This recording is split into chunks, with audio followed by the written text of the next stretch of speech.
Hey guys, welcome to Ramesh cooking channel. ಇವತ್ತು ನಾನು ಮನೆಯಲ್ಲೇ ಈಸಿಯಾಗಿ ಪಿಜ್ಜಾ ಮಾಡೋದು ಹೇಗೆ ಅಂತ ತೋರಿಸಿದ್ದೀನಿ. ಇದನ್ನು ನೀವು ಈವ್ನಿಂಗ್ ಸ್ನ್ಯಾಕ್ಸ್ ಥರನೂ ಮಾಡಿ ತಿನ್ಬೋದು.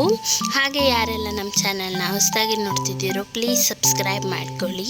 ಈಗ ಹೇಗೆ ಮಾಡೋದು ನೋಡೋಣ ಬನ್ನಿ. ಹಸಿಟ್ಟನ್ನ ಕಲಿಸ್ಕೊಳ್ಳೋಣ. ಇಲ್ಲಿ ನಾನು 250 ಗ್ರಾಮ್ ಮೈದಾನ ತಗೊಂಡಿದ್ದೀನಿ.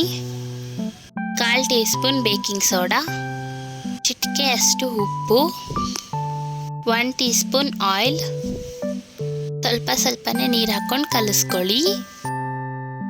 ನೋಡಿ, ಈ ಥರ ಕಲಿಸ್ಕೊಬೇಕು. ಇದನ್ನು ಅರ್ಧ ಅವರ್ ನೆನೆಸಿ. ಈಗ ಓವನ್ ಪ್ಲೇಟ್ನ ತಗೊಳ್ಳಿ, ಹಸಿಟ್ಟನ್ನ ಹಾಕೊಳ್ಳಿ. ಹಸಿಟ್ಟನ್ನ ಈ ಥರ ಸ್ಪ್ರೆಡ್ ಮಾಡ್ಕೊಳ್ಳಿ. ಫೋರ್ಕ್ ಸ್ಪೂನ್ ಸಹಾಯದಿಂದ ಈ ಥರ ಮಾಡ್ಕೊಳ್ಳಿ. ಆಗ ಮಸಾಲೆ ಇರುತ್ತಲ್ವ, ಅದೆಲ್ಲನೂ ಪಿಜ್ಜಾ ಒಳಗಡೆ ಹಿಡಿಯುತ್ತೆ. ಈ ಥರ ಫುಲ್ ಸುತ್ತಲೂ ಮಾಡ್ಕೊಬೇಕು. ಈಗ ಪಿಜ್ಜಾ ಮೇಲೆ ಸಾಸನ್ನು ಹಾಕೊಳ್ಳಿ. ಈ ಥರ ಎಲ್ಲ ಕಡೆ ಸ್ಪ್ರೆಡ್ ಮಾಡ್ಕೊತಾ ಹೋಗಿ.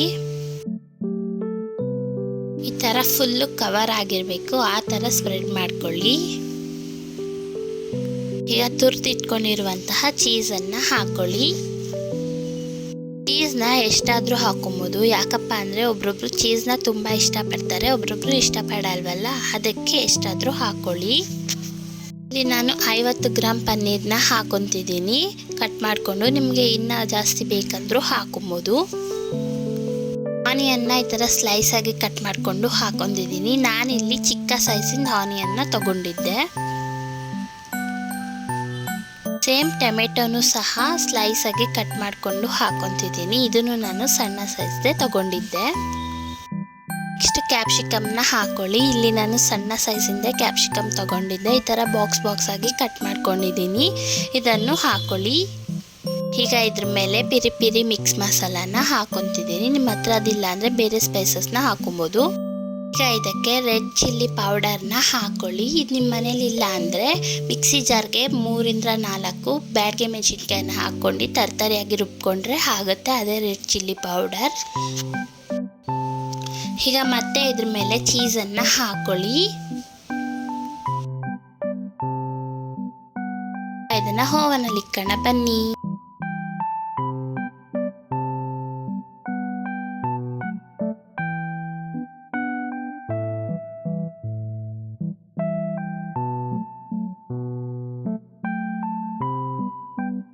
ಈಗ ಪಿಜ್ಜಾ ರೆಡಿ.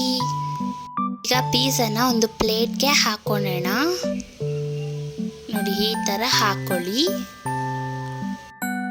ಈಗ ಇದನ್ನು ಯಾವ ಶೇಪಲ್ಲಿ ಬೇಕೋ ಆ ಶೇಪಲ್ಲಿ ಕಟ್ ಮಾಡ್ಕೊಳ್ಳಿ. ಒಂದು ವಿಡಿಯೋ ಇಷ್ಟ ಆಗಿದ್ರೆ ಪ್ಲೀಸ್ ಲೈಕ್ ಮಾಡಿ, ಹಾಗೆ ನಮ್ಮ ಚಾನಲ್ನ ಸಬ್ಸ್ಕ್ರೈಬ್ ಮಾಡ್ಕೊಳ್ಳಿ. ಈಗ ನೋಡಿ, ಎಷ್ಟು ಚೆನ್ನಾಗಿರುವಂತಹ pizza ready. Thank you for watching.